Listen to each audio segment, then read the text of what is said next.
For a lot of people, the next OnePlus phone is going to be the most exciting device to come out in 2019, and in anticipation of that, OnePlus has sent over this. We've got the main event on the right, but first let's just take a quick look at the Explorer backpack they've sent with it. So yeah, OnePlus makes backpacks too, and this one is probably my favourite from the company. It looks clean, it's water resistant, it's got a fair bit of storage, but there are a few key differentiators. It's got this magnetic buckle which you open just by pulling down, and then when you're done with the bag, you just let go and usually it'll lock itself. And of course, because it is made by a phone company, they've added a secret pocket at the back to hold your phone.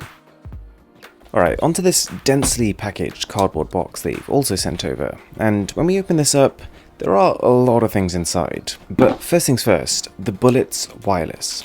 They come with a couple of interesting pieces. You've got this silicone looking case, which kind of reminds me of the back of some of the cases you actually get on OnePlus phones. There are a range of ear tips, as well as different sizes of hooks to keep them in place if you're running around. And these are the Bullets Wireless. And I like them, they sound good, but as with the backpack, there's a couple of features here which do differentiate them. The earphones connect with magnets, and you can use this to play and pause music without actually touching your phone. The magnets aren't quite strong enough for them to find each other if you just drop them, but as long as you put the earphones together, they do connect and it does work. You might have noticed they don't come with a charger of their own, but using most smartphone chargers, you can give them 5 hours of battery in 10 minutes. Alright, for some context on what's inside this box, take a look at the Oneplus XT McLaren edition. Then we've got the Oneplus XT, and before that came the Oneplus X. If we jump back to 2017, there's the 5T, the Oneplus 5, and we've not even talked about the limited editions OnePlus has made. We've got whites, we've got reds, we've even got the more obscure like the Oneplus 5 JCC Plus edition. With that in mind, let's take a look at this, the box for the OnePlus 3T. This phone was the last phone they produced before the Oneplus 5, which felt like a major shift in direction. Underneath the phone there's a little instruction manual, a little sheet of paper that welcomes you to the device, and then the dash charging cable and the dash charger that you're very familiar with. We've also in this box got the OnePlus 3 Soft Gold Edition, and something I'm really curious about is this phone, the OnePlus X. But there's more. This right here is the box for the OnePlus 2, and as you can probably tell now that we've moved this far back in the company's timeline, things are starting to look a little different. We've got an instruction manual inside this red box, but the charger and the cable you're seeing here are very different. This is only a 10-watt charger compared to 22.5 on the new ones, and the cable is still USB Type-C, but just looks unusual. And then, this is the Oneplus One Box, a super exclusive phone. You might remember that when this thing came out, you needed an invite to even purchase one. I gotta say, I like the box, it's kind of unusual in terms of form factor, and the phone is the first thing you'll see. Underneath that you've got this well-presented SIM ejector tool, you've got the cable, this time only micro USB, as well as a screen cleaning cloth and a SIM tray. So, this might be one of the first times ever where someone has had all the main OnePlus phones from the OnePlus One to the Oneplus XT McLaren edition, and there's quite a few cool things you can do with this much history in one frame.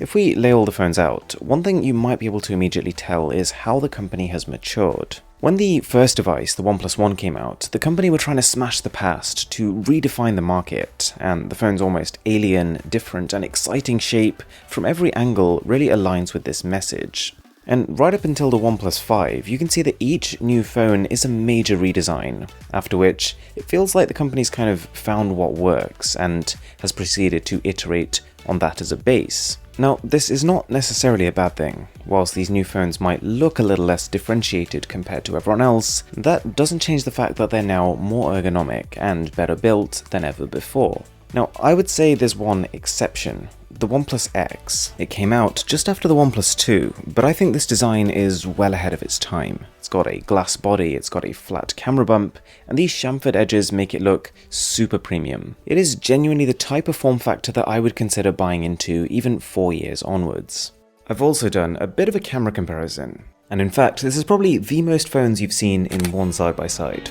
To start with, when there's a lot of light, you can tell the 2 and the X are already well ahead of the OnePlus One. There isn't a huge amount of difference between the 3 and the 5 in broad daylight, but you probably can tell the difference between the 5T and the 6T.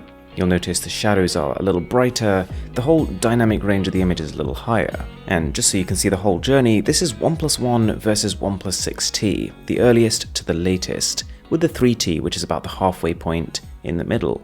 Taking a look at the selfie cameras, you'll notice two trends. Firstly, how more recent phones are better able to expose the bright sky in the background, and also how they tend to be a little subtler when it comes to beautification algorithms. And here it is, start to finish. We haven't really seen any kind of bump in detail, it's been all about dynamic range and that beautification. Quick attempt at a portrait shot. You can see the Oneplus One here has a very pasty yellow color scheme, and we don't actually get true portrait mode until the Oneplus 5, the first phone from the company with dual cameras. You can then see this portrait mode maturing with future iterations, with edge detection becoming better, and if you compare the beginning to the end for this image, quite a big shift. Alright, the final scenario I wanted to test was nighttime, and you can probably tell the first few phones from the company really struggle. The Oneplus 5 is a marked improvement, but you only start to see a massive shift with the Oneplus X and the 6T, which are built to work with the company's nightscape feature. So yeah, looking at the overall trend, the nighttime performance was consistently weak for a few years, and only recently it's taken a jump. One of the other things I was really interested in trying was a performance benchmark. I wanted to see how much more powerful phones had gotten from the Oneplus One in April 2014 to the Oneplus 6T McLaren edition, 4.5 years later. For some reason, I couldn't get any benchmark to work on the Oneplus X, so that phone's got to sit out this time, but the results for the rest of them are really interesting. So the 6T McLaren edition has pretty much exactly the same score as the 6 and the 6T, around about 65,000, which makes them 50% more powerful than the 5 and the 5T, which are hovering just over 40,000. You've then got the 3 and the 3T at around 30,000, and then neatly the Oneplus 2 fits in just over 20,000, with the Oneplus One at around 13. So roughly speaking, the latest Oneplus phones are around 5 times more powerful than the Oneplus One. That's only 4.5 years of hardware difference. The other thing I thought it would be interesting to test is display brightness. So I've pulled up a Google page on all of them, turned up brightness to maximum, and you can probably tell, comparing the latest to the earliest, there is a massive difference. The Oneplus 2 is a fair bit brighter than the Oneplus One, and the Oneplus X is the first time they used an AMOLED display, so the display quality is higher. There's a fair jump between that and the Oneplus 3, which is the first full-size phone to use an AMOLED display, and is definitely brighter. But then the big difference I would say comes between the 3T and the Oneplus 5 here in the bottom left corner. It's also interesting to see the evolution of the software. You can see the original Oneplus One came running something they call CyanogenMod, a super customizable kind of open source software. Both the Oneplus 2 and the Oneplus X I've got here are Chinese versions, which are based on an early version of something they call Hydrogen OS. That name might ring a bell.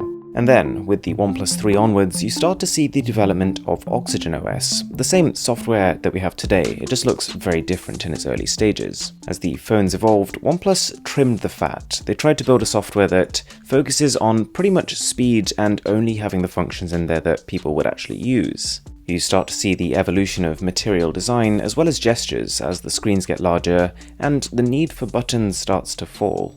What I also thought was quite cool is if you pay attention to the default wallpapers on these phones, they started off getting increasingly complicated.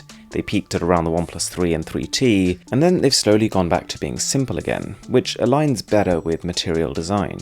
Oh yeah, and take a look at the Fingerprint Scanner situation. You'll notice the Oneplus One doesn't have one. The Oneplus 2 introduced it in the home button, but then the Oneplus X skipped it. You've then got the 3, the 3T and the 5, which all have the same fingerprint scanner as the 2 in the home button, but then on the 5T and the 6 it's been shifted to the back of the phone. It's only on the 6T and the 6T McLaren edition that you see a fingerprint scanner built into the display.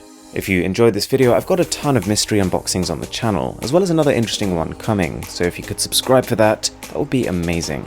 As always, my name is Aaron, this is Mr. Who's the Boss, and I'll catch you in the next one.